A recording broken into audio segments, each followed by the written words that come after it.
Today we have Hall Martin from 10 Capital, who's been relatively active and new to my network around helping people understand more about angel investing. We met on the Keiretsu syndication call. And so the syndication call of Keiretsu gathers, I don't know, probably 30, 40 different angel groups to help deals find the other parts of the deal. And if you don't know about syndications, then you should know that as well. But Hall has been working on some interesting ways to approach funding startups. And so, Hall, if you would introduce yourself and then just go right into the presentation. Great. Thanks, John. My name is Hall Martin, and my background is I started 3 angel networks in Texas back in the 2000s. I started doing angel investing about 5 years before that. So I've been doing it for about 20 years now. And then I retired from my day job. I used to work for National Instruments and retired in 2010 and started this company under the name Texas Entrepreneurs Network. And we were helping startups and investors connect for funding in Texas. And we kept doing that for many years until we started getting calls from outside of Texas wanting access to our programs and investors. And so we changed the name to 10 Capital in 2017. Along the way, I came up with some experience that basically told me that, your biggest challenge as an angel investor is not that the deal goes under, is that it goes sideways. And so I found many people in deals that were not going to exit or exit for anything reasonably big anytime soon. And so I started looking for those in the pitch rooms, trying to figure out who was going to go all the way and who was going to turn this into a lifestyle business for themselves. And so I ended up coming up with a deal structure called 3x3. And it basically says, this convertible note that at year 3, you get a redemption right choice. You can either exit with 3x your original investment, or you can forego the redemption and go on the cap table as an equity investor. So if the company is still growing and raising funding and moving bigger, you forego the redemption right. If on the other hand, at year 3, you start to see that this is now going sideways and they really aren't going to be growing anymore, you can actually find a way out of the deal. And that's one of the hardest things, is to get out of a deal aside from an exit in an angel deal, because redemption rights aren't very common. And so I started to reintroduce redemption rights back into it. Not that we're all going to get rich off 3x, but that you can find a way out of a deal and take that money and deploy into another startup that may be going further. So I think it's for everybody's best case that the money keep going to the companies that are continuing to grow and make progress. So if you have any questions about that, let me know. I put my LinkedIn and my email in the chat box. By all means, send me questions about that or about any of the topics we're going to cover today. I'll go ahead and share my screen and move into our discussion, which is how metrics change over the stage of the startup. In the very early stage, you'll use one set of metrics. As it grows to seed, Series A, Series B, and starts moving up, the metrics will change. And so we're focused primarily on the very early ones, trying to figure out how to make choose the right metric to understand what is going on there with the program. So let's see. So the first thing we always know, and I think most people here know this, is if you can't measure it, then you can't manage it. And when you're running a startup, this is for both startups and for investors. As a startup, you need to know what is effective and what is moving the ball forward and what is not. As an investor, you're always looking at these startups, trying to understand, are they making progress? And we'll talk about meaningful metrics as well as meaningless metrics in a moment. But you'll find as an investor, you'll see a lot of metrics come your way as an investor, and you have to sort through them. And one of the things you want to ask is that metric appropriate for your stage? And is that metric really telling me what I need to know? And so what we'll do now is just start to look at the overall process, which we got from the Ash Maurya. He's a guy I won't know very well. And he came up with this thing called the Happy Customer Factory. And there's basically 5 stages that you're looking at in a business. Number 1 is you're acquiring customers to come into it. 2, they're activating, they're actually signing up to be a customer. 3, they're staying with you for a reasonable period of time. 4, they're generating revenue for you, and 5, they're referring other people to you as well. And you'll see most of these metrics align with 1, 2, 3, or 4, or 5 along the way. Of course, in the very early stage, you're focused on 1 and maybe 2. As you go along, you start to add 3 and then 4, and then eventually you'll get to a place where you can start to add 5 into it. Although even the very earliest stages, you can see referral as a key metric for how well this is being passed around. So if you have any questions, just raise your hand and we'll stop and look at those. So metrics by stage objective. So oftentimes you'll be dealing with 2 guys and an idea. And that's great, no problem with that. And they'll be coming in with different metrics and market size and so forth. And so what you want to look for in the very earliest stage is conversions. Are people actually signing up? Are people engaging? Are people committing at some level? Is there anybody attracted into this deal itself? And you're looking for what I call product validation and market validation. The product works and people will pay for it. And they may not pay the full price, but there's some indication that this is really something that they'll do or work with. In the next stage, you want to start looking at what I call CAC LTV ratio. That's CAC stands for customer acquisition cost, CAC, and LTV is lifetime value. And you're trying to figure out, how much it costs to acquire the customer, and then how much money you'll make over the life of that customer. A good basic measurement that you need to see is 1 to 3. And in the very earliest stages, if you see 1 to 3, that's great. 1 to 4 is even better. 1 to 5 is even better. And so you start to look at that ratio. And so the first thing you want to do is talk to potential customers or potential investments and say, do you know what your cost of customer acquisition is? And do you know how to manage or drive that number? And then it won't be as good as it will be, but the idea is if they know their numbers, that sets them apart from those who don't know their numbers. And so what you're trying to do is validate that you have a profitable business. If you're 1 out of 3 or more, you can actually make a profit from that business. If you're less than 1 out of 3, it's going to be very hard. And then in the next stage, as you're moving up the curve into maybe Series A, is you start looking at monthly recurring revenue. Now we have a flow of revenue, and we're seeing how that revenue recurs every month and how much it increases every month. And so what you're trying to do is refine your business processes so you retain customers longer. You may be able to charge a little bit more for more seats or more service. And so you start to tune your model so you're actually moving up the curve and growing your business. And then the final one is retention. How long do people stay with you? Do they stay with you days, weeks, months, or years? And you start to do things to make sure that you can retain customers primarily through customer satisfaction. They have to be happy with your product. And so you start working on technical issues and other things where customers are maybe having a challenge. And then if you have competition, how do you keep the customers from going to somewhere else? So as you can see, we're going from just converting to having a cost of customer acquisition lifetime value calculation to growing monthly revenue to retaining customers. And those are metrics. Each of them have their own set of metrics at those stages that you would focus on for your operation. As I said before, you want to avoid meaningless metrics. And for very early stage companies, you'll see a fair number of meaningless metrics come out.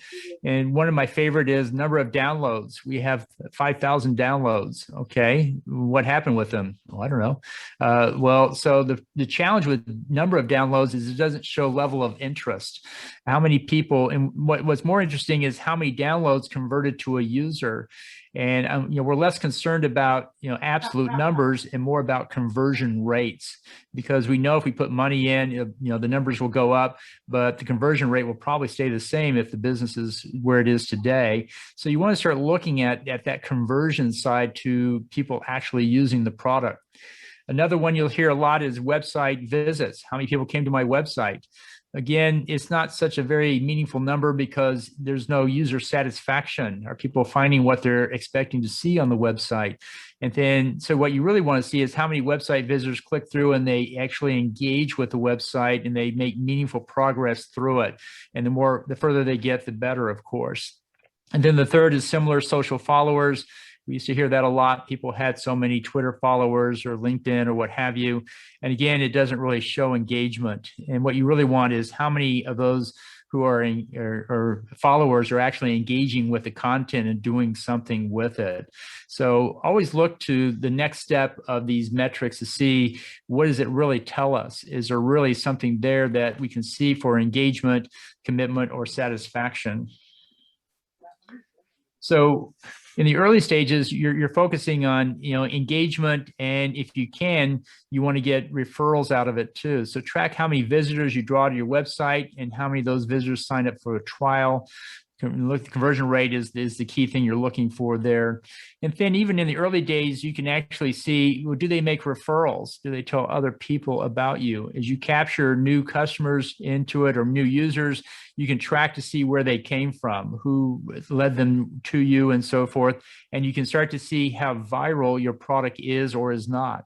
And of course, over time, you can make that better. But if there's some natural virality, this is going to make the business much easier to run over time. The other thing you want to see is starting to track revenue. And I find at the very earliest stages, many startups don't want to tell you the revenue because it's not big. And I always tell them, I don't care about absolute size of it. I care more about repeatability and predictability of the revenue. Is it consistent? Does it keep coming in?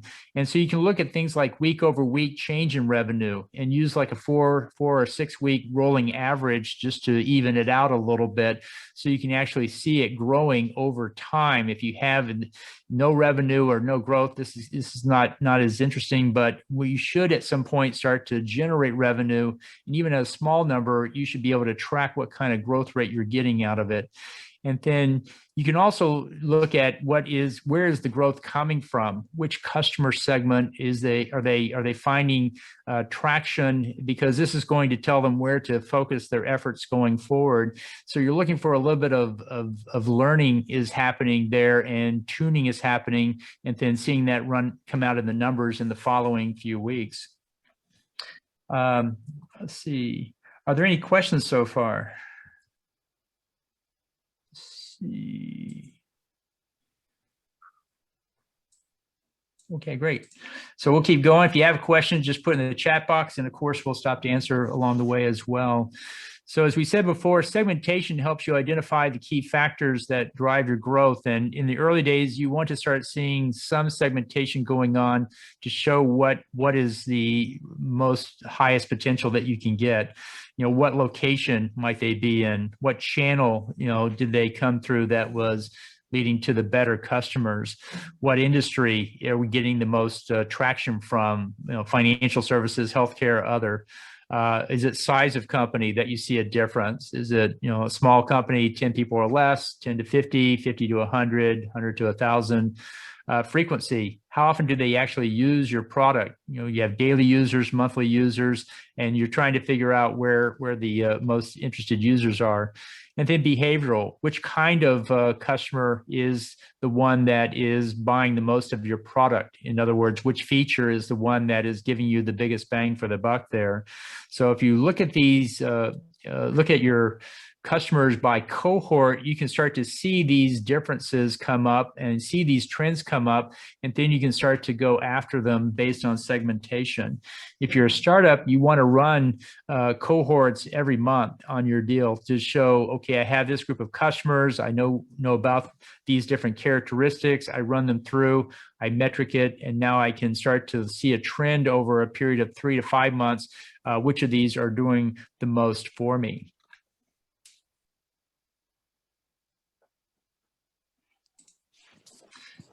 So next is the key thing in the early stage of the business, and we're kind of focused on that because I think we see a lot in the very early stage where they're just building out the product, is that they really focus very much on the product itself. They're not too much worried about marketing and branding and imaging and all those other things. And so what you're trying to do is find product market fit, and you're trying to make sure that you tune the product for the right features, and then tune the customer target to match with those features that you can deliver. And so some of the key metrics that you'll see are things like signups, usage metrics, and the number of customers. So these are the metrics you want to start looking at to see, do I have product market fit? And if you're doing different cohorts and different versions of the product, you should start to see differences in those those numbers of signups and usage that start to tell you where you might want to spend more effort going forward. And then you track on a weekly and monthly basis. You want to start getting fairly granular with this in order to see where the difference might be. And again, use a 4-week rolling average to roll up any revenue that's coming in to see if it's growing and see which segment may be growing the most. Over time, after you get the product in a good shape, you can then start to work more on sales and marketing actions. So when you come out of pre-seed into seed, you can start to put more effort into the sales and marketing side of it and look at your go-to-market plan. Who are you going to contact first? How are you going to approach them? And then see what marketing channels are available to you. There's about 20 major types of channels out there, and it takes some time to go through all of them, but you should have a hypothesis about the first 3 to 4 channels that you want to try and spend your time on those to really understand them very well to see how well they work for you. And later, as you get to be, past $1 million and more, you start to look at scalability. How can I set this up so that it can scale and grow from 1 million to 10 to 100 million because we've set this up in the proper way. So the key is you're looking for sales and marketing channels and actions. And at heart, you have to weigh the effectiveness against the cost. And so that's where cost of customer acquisition comes in. You're basically adding up your sales and marketing costs per unit and it's sold, and then that's your cost of customer acquisition. And so you have to look at things that are fairly low cost in the early days. You can't afford to spend big dollars yet, but out of 20, you should find 3 or 4 low cost tools that can be very effective for you. And so what we're trying to figure out is cost of customer acquisition, retention, and then we can start moving more into sales metrics as we move up the curve as well. The next concept here we want to go over is what I call unit economics, especially in the early days. I find many people have a working business. They have processes for acquiring customers, for selling, and for retaining them and so forth. But the numbers aren't very big, and they don't want to tell the investor that because the numbers are not absolutely big. And I always comment to them, well, in the early days, the numbers are never big. They're always small. What they're really looking for from the investor side is repeatability and predictability. And so what you want to do is break your numbers down into the unit economics and show how you have a profitable business. Even if you're only selling 5 or 10 units a month, you can still show what it costs to acquire those customers, what lifetime value we got out of it, and restate that in unit economic terms, because that's defining the core processes that you have, and demonstrate to the investor that you have those processes working today. They're just on a very small scale, but with investment, of course, we can make it bigger. The fear the investor has is that the unit economics are not there. They put the money in and then it's lost because the unit economics were not there. So it's really upon the startup to go through and calculate those unit economics.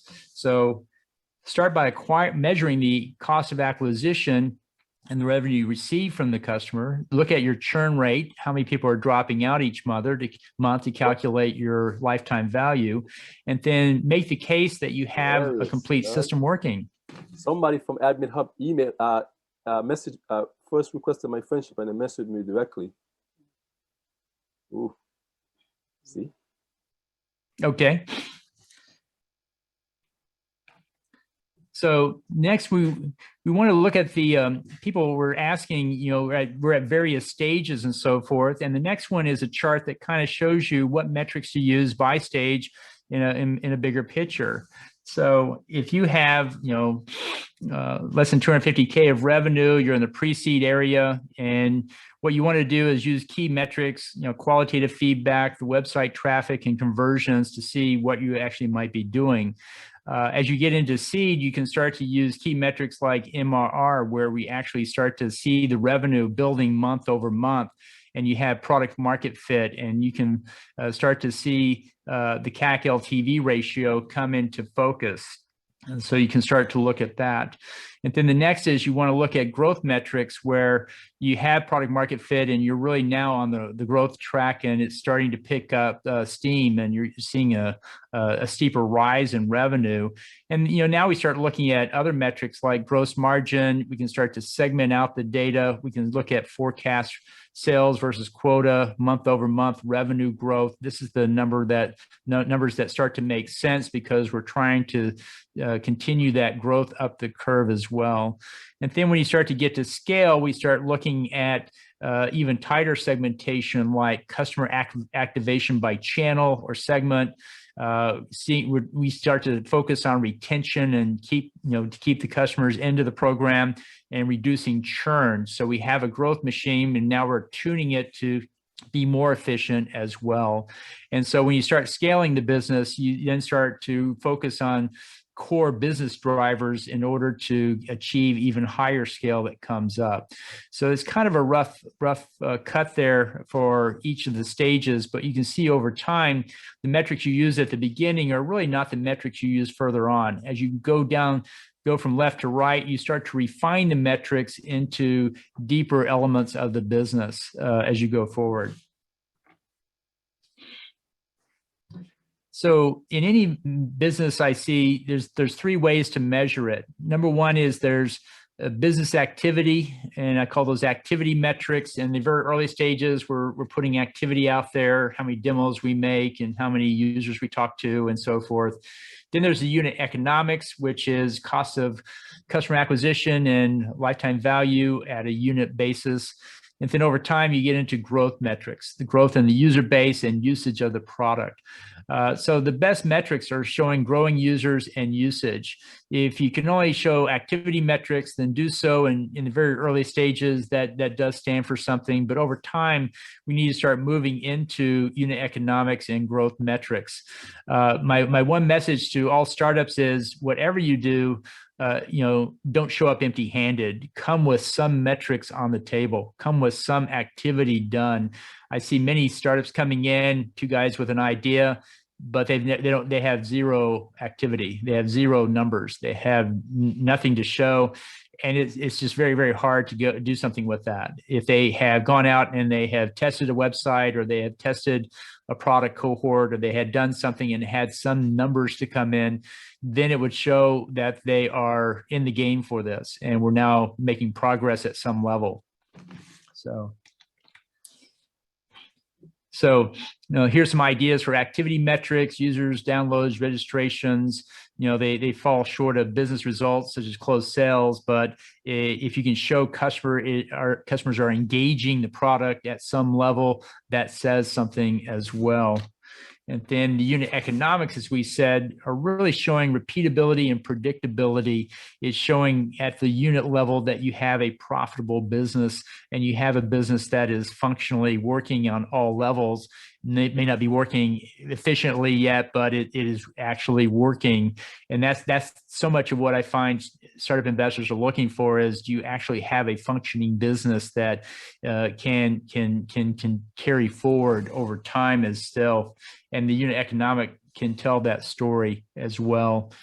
And then finally, the growth metrics. When you actually have some growth going, start showing the daily or monthly active users, start showing that the users are increasing and the usage of the product is increasing. Those are two different things.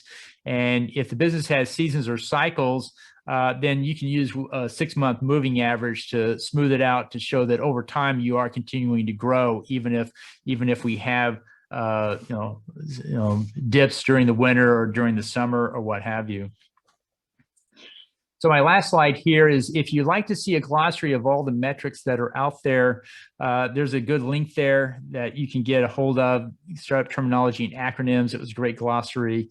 And then I found the 34 types of startup metrics to measure to be a really good summary if you're looking for a concise list of core metrics where we talked about these things, and you can actually get the formulas out of the off the website. I would look at these two links as well, and I believe John will make the slides available to you next. Let's stop there and see what questions people have. I see a question from Jason about LOIs. Where do you think LOIs fall in the spectrum of activity or metrics, or how valuable are they? Well, LOIs is a indication of interest, and it's a little bit more than just a verbal, I'm going to use the product. The thing I would look at with LOIs is, in a due diligence, is to go talk to the person writing the LOIs and get their impression of the product. I talk to many people with LOIs, and be candid, some say, well, this is something we could use, and yeah, I'd be glad to try it when it's available. I'll be candid. I've talked to some LOIs that say, did we actually send them that? They can barely remember the company, and so it counts for less. So I think LOIs is a indication of interest, but it's only a little bit of an indication at that point. And I find LOIs vary. Some are very meaningful. They're big companies. They could do a lot with it. They're excited. Other LOIs are not so excited. And, like I say, if you can barely remember what they signed up for, you wonder about that.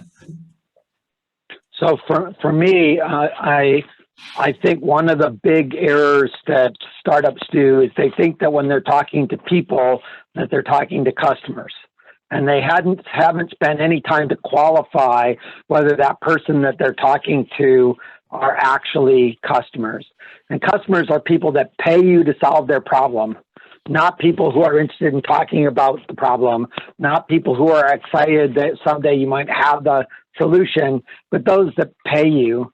And almost everyone who's got some subject expertise in a problem has something they can sell today that produces proof that that person is a customer that will spend money to solve the problem. Not necessarily the solution you have in mind, but that they'll spend money today to qualify themselves as a customer who will spend money to solve the problem. And you want to know whether they'll spend money with you, not with the incumbents. And so finding ways to engage that question then puts LOIs even further down the value stack, because you can sell a workshop, you can sell consulting, you can sell t-shirts, you can sell a boot camp, all kinds of things that you can sell today that would get 25 people in a room, a meetup, 25 people in the room, $50 to go to the meetup so we can dive into this pain point right here. If they're not willing to spend $50 to figure out whether that pain point is solvable, they're probably not customers for yours any time in the near term. So LOIs are a proxy, which are very fuzzy.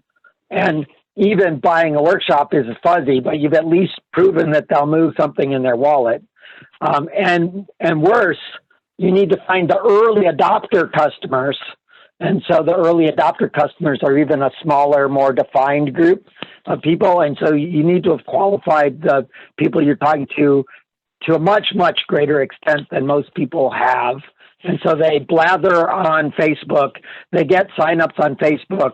They got a couple of people popcorn buying things every now and then, and they claim hallelujah, when in fact they have no sub-market understanding and they couldn't predict the next sale if their life depended on it. That's a great point. I see our next question is, how do you show metrics? And I think for some metrics, you can actually use a chart and track it over time. And I think that gives the startup more credibility because of two things. Number one, they know their numbers are tracking it. That's very impressive. And number two, you're showing your progress. You can say, for example, my CAC LTV ratio started 2 years ago at 1 to 3. Last year it was at 1.45, and this year it's at 1.5.2. And now you can see the progression over time, and you get credit for that. It demonstrates you can execute. It demonstrates you can grow the business, and you're starting to build curves that the investors are going to get excited about investing in if you can demonstrate that. You do have to track that, keep that up to date as well. There are other metrics where you can just put the straight up number up there, where it's more of just a check mark box. Have you done this? Yes, here's my number, and you have that. Many people keep some of their metrics in their financial projections. So over time, they're projecting not only the financials that they are going to have for revenue and for costs and so forth, but they're also baking into that spreadsheet some of the targets they have for customer acquisition and lifetime value, and some of the other key ones that we talked about today. I find if you have just a few numbers, you can put them on a slide. If you have a lot of numbers, they need to be in a spreadsheet that's in your hand to analyze. It can be hard to put them up there. If you want to show your number compared to the industry average, that can be very impressive. Again, for two reasons. One, you know what the industry average is. And number two, you're well above it by some number. I had a virtual wine tasting company that had a margin of 80%, and the industry average was 40%. I'd say, well, that deserves a graph, and let's put that up there to show how we are 2x the industry average on margins. And for scaling purposes, margins become a very, very important metric to put up there.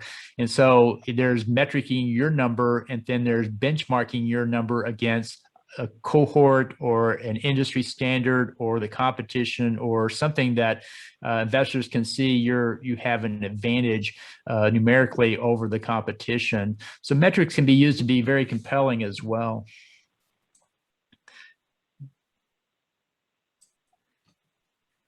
And then next question is, what are the key metrics that investors are looking for today for two-sided marketplaces? I think in the marketplace, people are looking for a couple of things.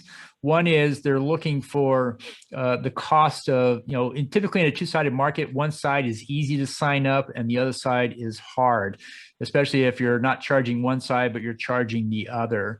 So one of the metrics is for the easy side, you're trying to figure out how much inventory have you put up there, and it should be pretty big numbers, and how much are you putting up every day, week, month, or quarter to show how you're building the supply side, so to speak, of the marketplace. So that could be a good number.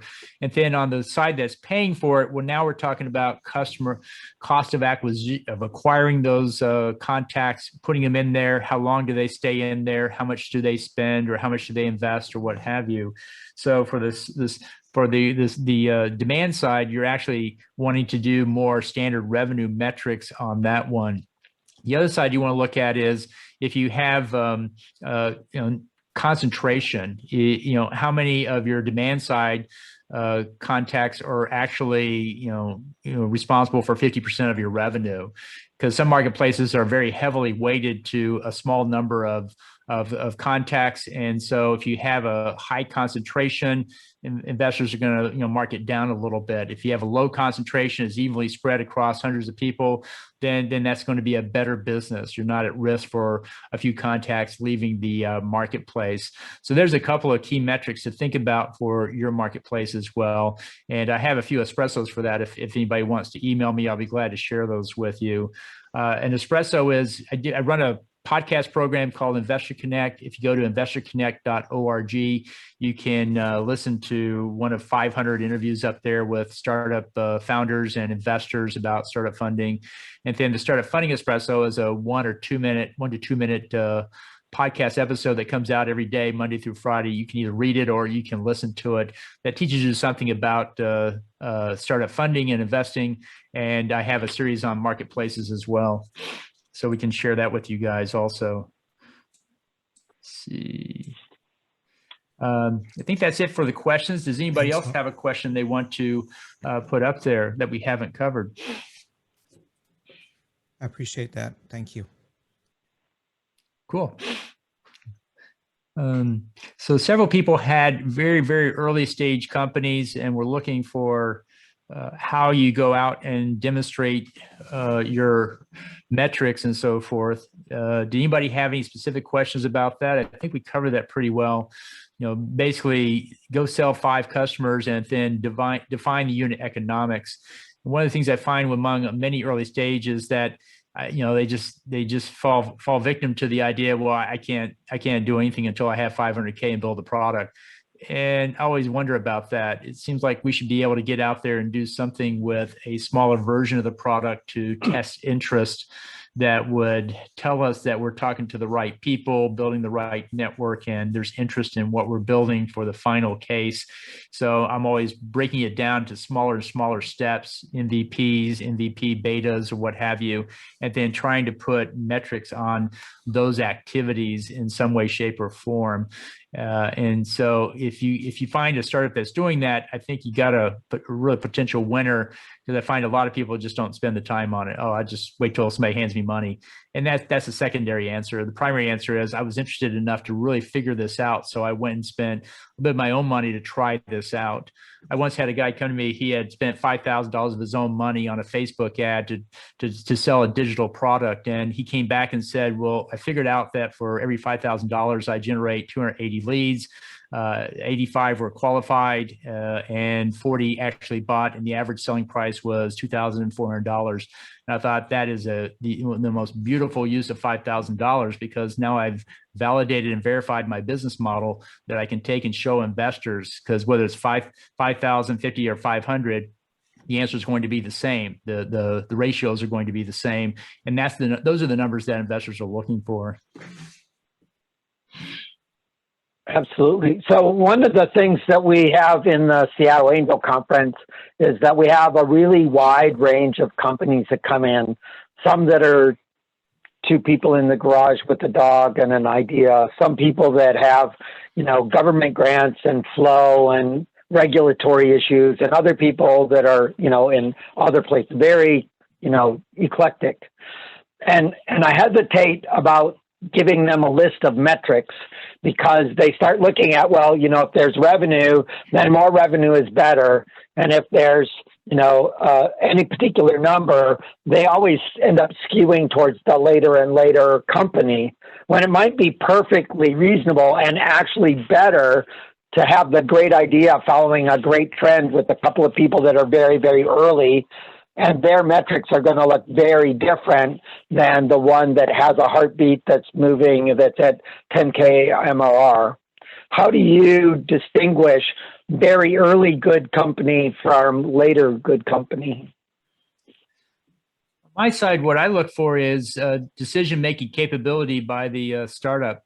Then two things I look for is, one, are they doing the hard things, or are they avoiding the hard things? Hard things are actually writing down numbers, running tests, measuring cohorts. You have to take time to write that down.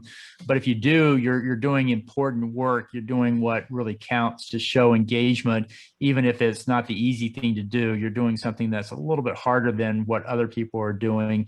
And two, they're just making smart decisions. They're looking at things and they're not choosing the easiest or the cheapest way out. They're choosing the things that are going to be effective, that they know they're going to need. And so I look at the early stages, and you find people's quality of decision making typically carries from start to finish, and it gets better over time. But in the early days, you really want to start with people that are making good, solid decisions on how to do this. And they're looking for good coaching and advice. You look for people that have a little bit of a sense of curiosity. Some people, again, as they say, they won't do anything until they get 500K, and now they got money to pay for it. But what you really want is somebody that's curious enough to dig into it further and further than normal people, because they're the ones that are going to find the best answers, or the right answers, or the answers sooner than anybody else, because they're showing curiosity and they're digging into it, is what I look for. So on Tuesday, we had a talk with Isaac Cato from the Seattle Techstars. He's the managing director there, and talked a lot about team. And so in the early stage, we think more and more about team as the critical factor. Are there any numbers you would put and metrics you would put on the team part of that equation, besides they pick the hard path? So, the fundamental rule I have is you need a complete team at all stages of the business. In the very, very early stage, you need someone building it and someone selling it. No fair, we're all building it and nobody's selling it. And so I look for someone that has technical skills and can do that part, someone has sales skills and wants to do that part. And I often find it's two technical people, and the guy doing the selling was the one who drew the short straw. So I'm looking for both sides of those equations there. I avoid the big team where there's 5 co-founders and we're all going to work together. I find later decision making, in business, you have to make choices and you have to pick paths, and people are going to be disappointed when we don't pick their path. So let's not have too many people on the teams, no more than three founders on the team working together, because you can find that they just have too many disagreements to move forward. And startups have speed and technology, and so anything that slows that down, anything slows down the decision-making progress is not a good thing. So I think there's a limit. The solo founder, I think, is going to be challenged down the way. Many investors don't invest in solo founders. They really want to see a little bit bigger team, a two-person team, complementary skills. And even if someone had all the skills, they don't have all the time. There's just too much work that needs to be done that can be done by just one person. So you really need to have at least a two-person team, I think, in most cases.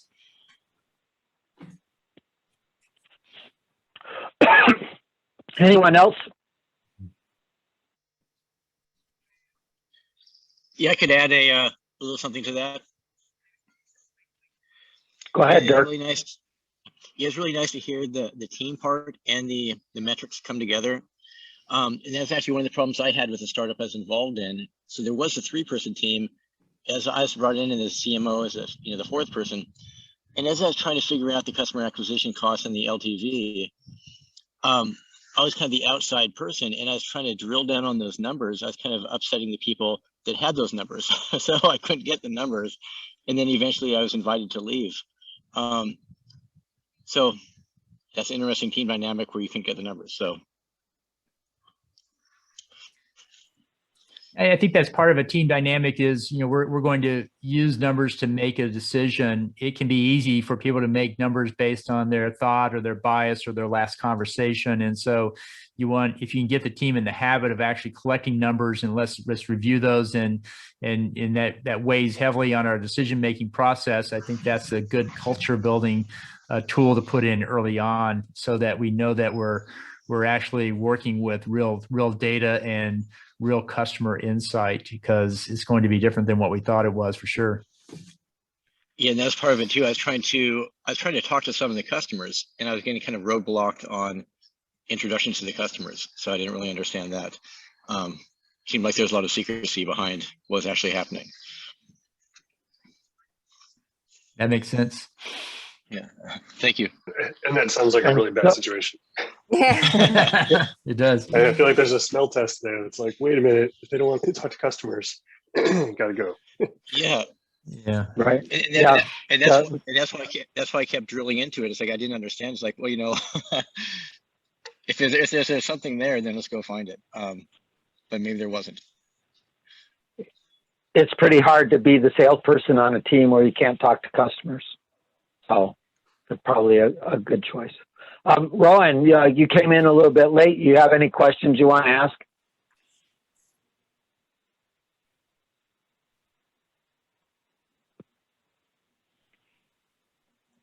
No? All right. Any other last? Oh, go ahead. Praveen. I was curious, can you? No, go ahead, Bob. Hall, can you make any comments on with regards to health tech, especially with life science, where obviously I would imagine the metric is slightly different. The customer base are, hospitals, future patients, kind of thing. Is there any versions of a scale down unit metrics to show investors some type of traction? Sure. Yeah. With life science deals where FDA is involved, instead of using revenue as the metric, we're using clinical trials as the metric. And just like not all revenue is created the same, so not all clinical trials are created the same. Some trials are more valuable than others. And so you start to look at the quality of the trials, you look at the traction of the trials, you look at the scheduling of it. Is that a fairly sophisticated schedule? Have they done this before? Are they on track for this schedule? Is that ahead or behind what other companies are seeing or doing in that space? Cancer therapies are different from flu therapies and so forth. So you got to take into account the differences that go with those different trials out there. And then, the FDA, is kind of like a customer in the sense that you sometimes they're very lax and things go through very quick, and other times they're very hard and nothing's going through. And so you're seeing how well the company is managing that FDA process, just like the B2B software. You're looking to see how they manage their customers and how the revenue is flowing out. So we look at clinical trials as really the traction point to witness. And like I say, I got a trial doesn't mean I have a trial. It just means that we need to learn more about how you're structuring the trial. Is that going to be successful with the FDA? Is that going to tell you what you need to know? Is that the lowest cost way of doing it or the worst way of doing it? And so that's one thing we look at. Another thing is many hospitals have they acquire products and they pay for things in a very different way than many other businesses. So for health tech, we always want to test to see how well they know the hospital procurement system. Do they understand how that works? I once had a startup come to me saying, oh, yes, they signed the contract. I found out later, oh, they signed the contract, but they're not paying for it because they haven't started to use it yet. Oh, okay. And so again, revenue is not always the same. And so you want to dig into that to learn more about that. Is that recurring? Is that going to go up? Is that going to go down? Are there any contingencies on that revenue? Have they started to use it? When will they start to use it? There's a lot of nuance that comes in the healthcare space because it is the biggest space, but it also has the most regulation around it as well. So those are some of the things I look at on the life science or the healthcare side myself. Thank you. Hey, Hall. Last week, you were kind of contrasting in terms of exits and timelines, businesses that were inevitably going to be small businesses versus those that were startups and were going to be more on the VC fundable track. I personally come more from the small business side of things. The tax firms that I do consulting with, they're all mom and pop small businesses. And so when you're looking at these kind of metrics at these different stages of a startup, pre-seed, seed, et cetera, what are the red flags that you're looking for in those metrics that indicates this is not a quote unquote startup track type business. This is going to be a lifestyle business, a family business, whatever. Like what are you looking for that just kind of just sends those red alarms for you as an investor? My favorite question when I ask people, are you going to do recurring revenue? And they say, well, I thought about recurring revenue, but that was too much work. So I'm going the non-recurring revenue path. Okay, so we're really not going to put scalability into this. So we're really not on the venture track. And sometimes that's a thoughtful decision, and sometimes that's a very casual decision. But they're making decisions that are going to put them on a path no matter what they do. If you don't have recurring revenue, it's going to be very hard to scale at some level in most cases. The other is the group that comes in and they've got a nice product and so forth, and they really just they want to make it more of a consulting business. They don't want to make it a platform-based business, and so it's going to be very hard to scale that or to grow that up in a meaningful way. And what happens is they get up to a certain revenue level, and then it just kind of plateaus. They run out of steam because the business model just isn't there to support it. And some of these businesses are meant to be family businesses. That's what they wanted to be all along. And so if I see a family business thing going on, then I usually figure that a family business is going to be in the family for the next 2 generations. And so they're really not trying to get to a place where they can sell it. They're trying to get to a place where they can, comfortably grow it. And so you look for people that they're really looking more for profitability rather than for growth in most cases, because they want to get it up and be self-sustaining and get rid of the loans that they have. So there are signs early on that show which way the company is going to go and where their head is at. And I always ask that question: what's the exit for this business? Because they come to me wanting to raise angel or VC money, and so I always test it. what do you see? How do you see the investor getting paid back? And 1 out of 10 says we're going to pay him back. And so yeah, we were going to. If you take equity money, you're basically selling the business in 5 to 10 years to pay him back a 5 to 10x return. And if that's not on in your case, well, then let's talk about revenue-based funding. Let's talk about income-based funding, and there's other methods out there that you can make that a good deal for them. And I think some people just choose equity because that's what everyone else is choosing, but realize you have to have the same exit strategy as the VCs if you want to use that model. Thank you all. Sure. Hi, Hal. Praveen, you've been going in and out a little bit. Do you have any questions? I had a question. I'm Shawal. Can I go ahead? Okay, go ahead. Go ahead, Shawal. Unless Praveen wants to go. Let's do Praveen and then Shaiwal, then Dirk. Hey, quick question. Hey, it's a great presentation. Thank you, Martin. I have a question about price round. So we have a product right now where we have numbers. Now we are looking at a price round. So what are the metrics that you specifically look at when you are doing a price round for the investors? Well, there are some industries where the metrics are very clear for this, such as B2B recurring revenue SaaS companies. You've got 8 to 10x multiples on the revenue that you have there. So you can look at your revenue growth to see how that compares to the industry standard, and that can point out the valuation pretty quickly. Other ones are a little bit harder, where like consumer product goods, again, if you have certain growth rates and certain margins, you can claim a certain valuation because that's what the industry have. Others, try to use branding and other things which can be harder to measure in some of those cases. So it's more difficult. So it just depends upon what kind of business you have. But what you can do is look at the companies that have raised money, look at the comps for it, and then calculate, well, what were their metrics? What was their growth rate? What was their margins? What was their CAC LTV ratios? And that starts to vector in on what the valuation is.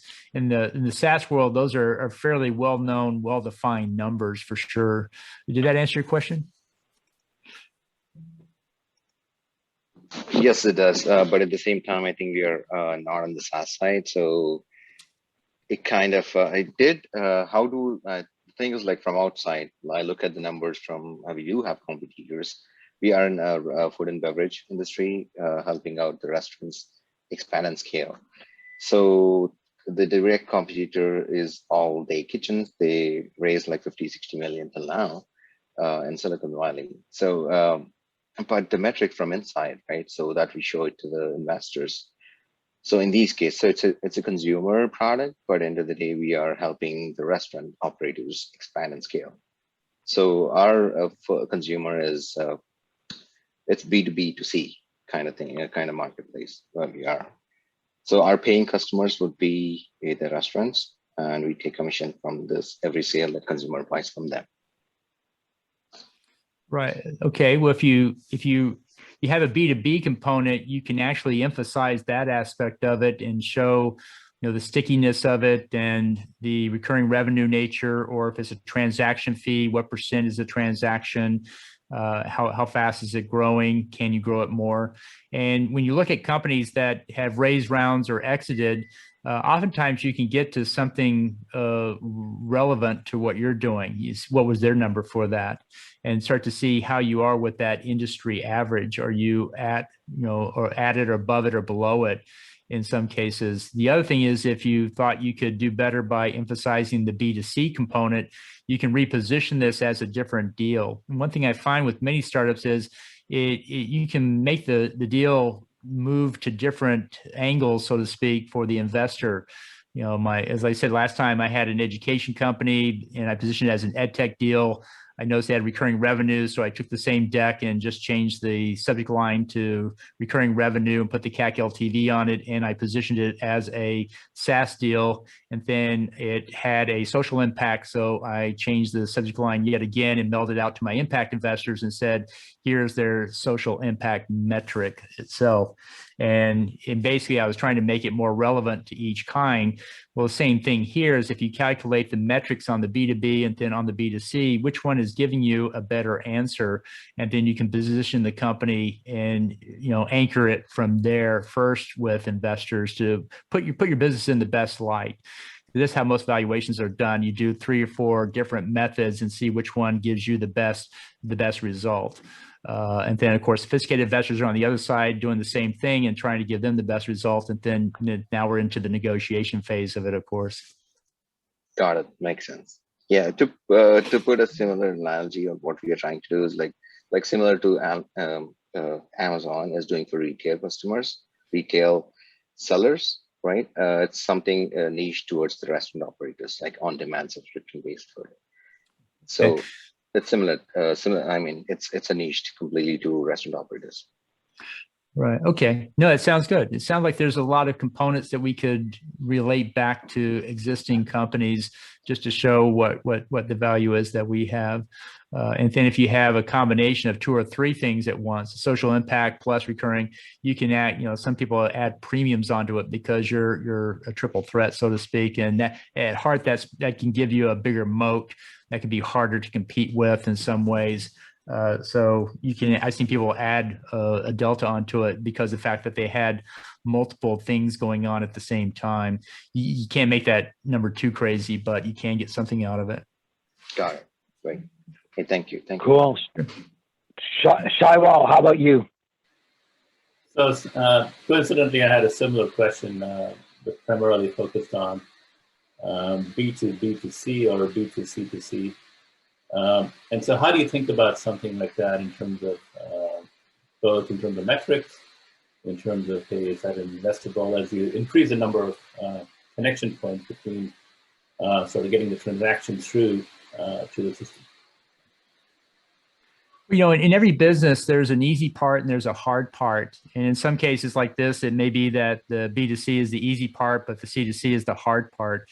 And so you want to split that out and give yourself credit for having, doing well on the hard part as well. And people, investors who understand that space will appreciate the fact that you are doing very well on something that's not easy to do. And so I always like to split it out. And I find, unfortunately, as most startups, you have to educate the investor a little bit about their space. You know, in our space, these are the exits, these are the comps.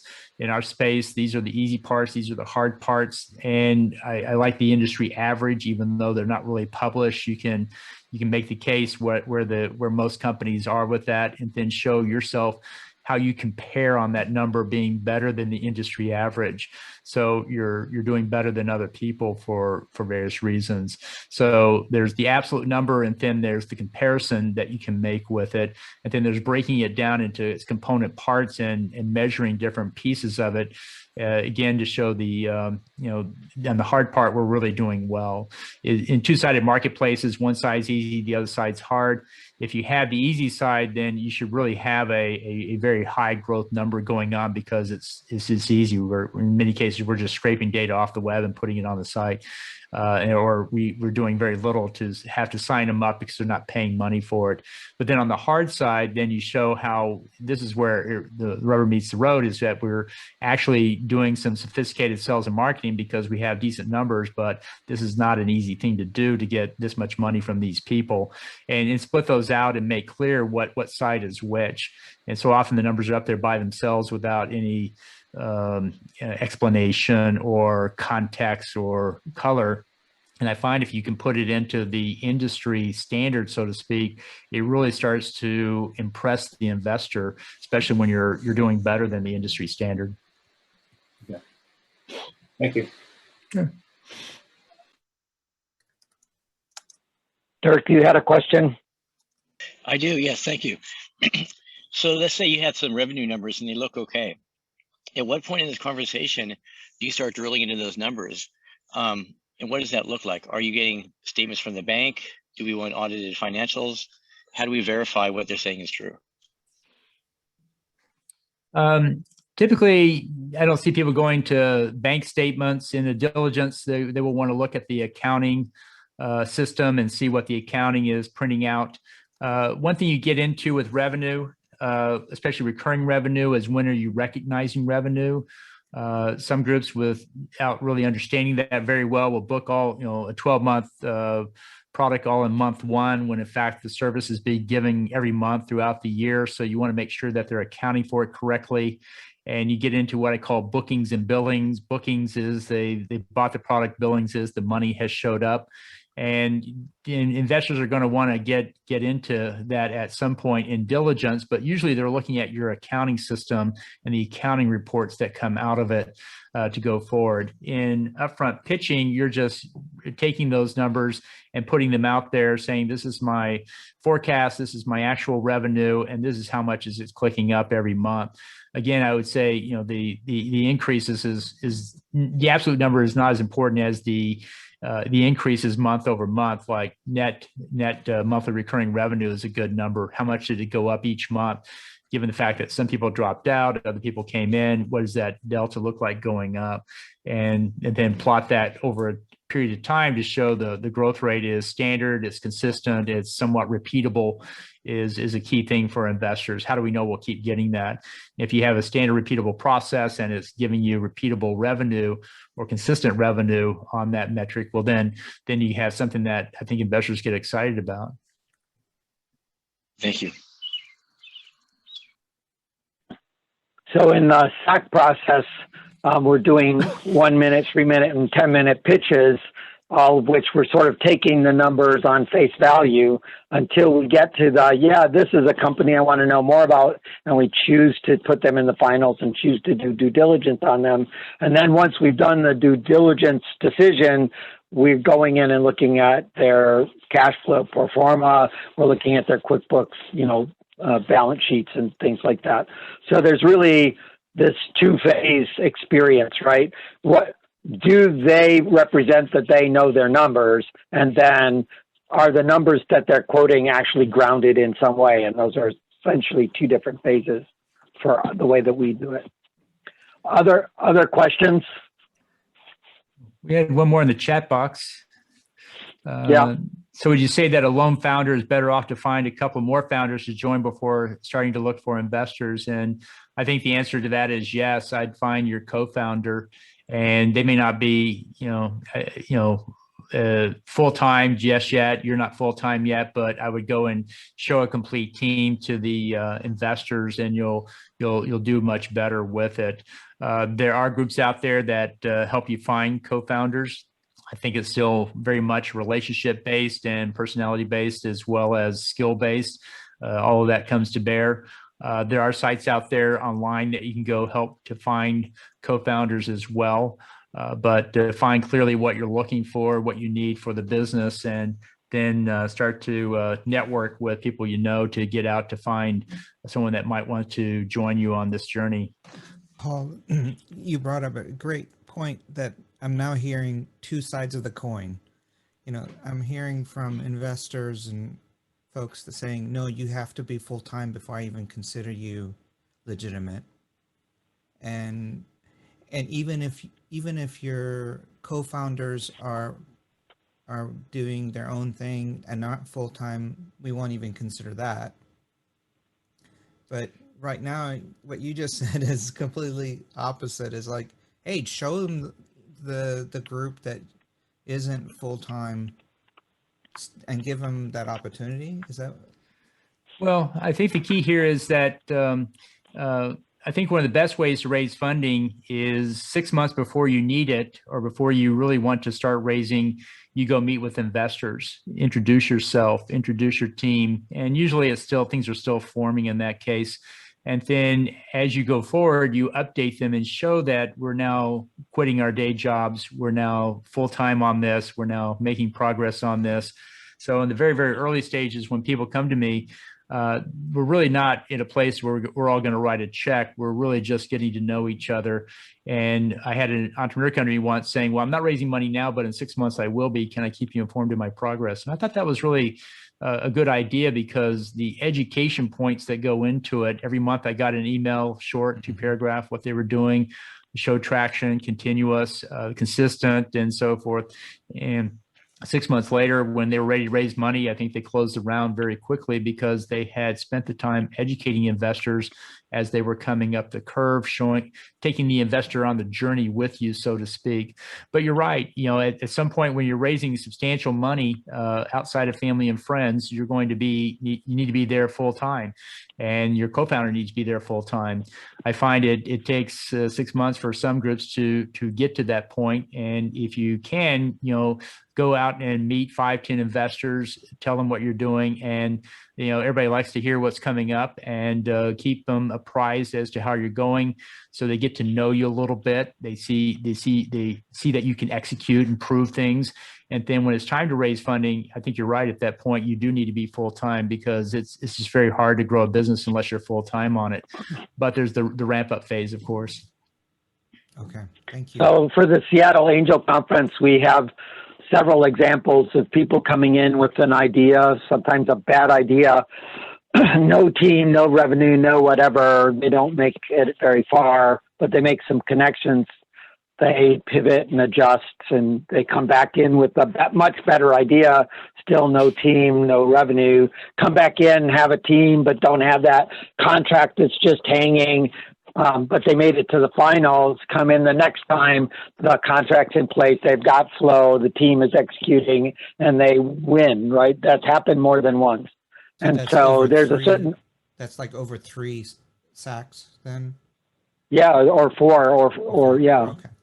4, yeah. And so they evolve as they build relationships and have conversations and learn. And what that evolution does is help the investors that have been there before build a movie of where they've been and where they're going, and get some level of trust about what they're doing. The coming in, completely cold, saying, I've got a great idea, give me money, and then you're going to go completely cold and go away. That's not really a really good picture of the startup. Having some ongoing data coming in about progress really can help people build some level of expectations, and out of that expectations comes some level of trust. Got it. Thank you. So we had another question. One of my concerns as a new angel investor is being overly finicky about early stage financials. I think the issue here is that at the very early stage, you want to see that they have put in basic systems, not expensive ones, but basic ones to capture the data, and they have a process that's appropriate for their stage. You don't need a lot, but you do need something, so they didn't completely ignore it. So if they're actually taking care of it, and it's, sometimes the formatting on some of these QuickBook things doesn't look all that great, but they do have numbers, they do watch it, they are filing taxes, they are filing payroll taxes. There's a couple of basic things that you want to see people do, and then as they get bigger, they'll be they can take their accounting to the next level up. But it's a startup, so it's really not going to be about the accounting in a big way. I think payroll taxes is one thing I always ask people, especially if they're paying themselves a salary from family and friends money or from some revenue. Did you file your LLC? Did you pay your payroll taxes? There's some basic questions to show if they've got this covered or not have it covered, is what I find out there. Then, so the next one is, go ahead. Yeah, no, I just was going to respond to what Jason was saying. He said founders using SAC as an iterative process to build out a model. That is true. Certainly have had people come in several times and through that process evolve into something that was somewhat stable and predictable. And one of our best companies in our portfolio is one of those. So it actually got to the point where it's a useful double-digit, multi-million-dollar kind of thing at the moment. Right. Yeah. Any other thoughts from people? All right. Well, thank you so very much for coming. Thank you so much, Hall, from your great perspective. It's really useful to have you talk for us. We have a continuing series of workshops that everybody who's here should see as they go through their meetup.com notifications. We look forward to seeing you next Tuesday.